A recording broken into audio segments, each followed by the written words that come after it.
here's your assignment for today. You are going to complete this problem, but you're going to fill in all of the empty spots on the table. You're going to use these yellow dots to help you. You're able to drag them to show your model, and then you're going to actually write the relationship underneath each one. So here's what the problem says. Ava and Jorge are brother and sister. Ava is 3 years older than Jorge.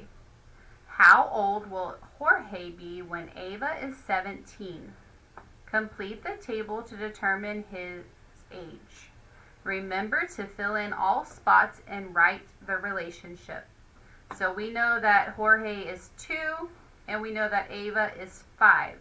We know that Jorge is 6, and we know that Ava is 9.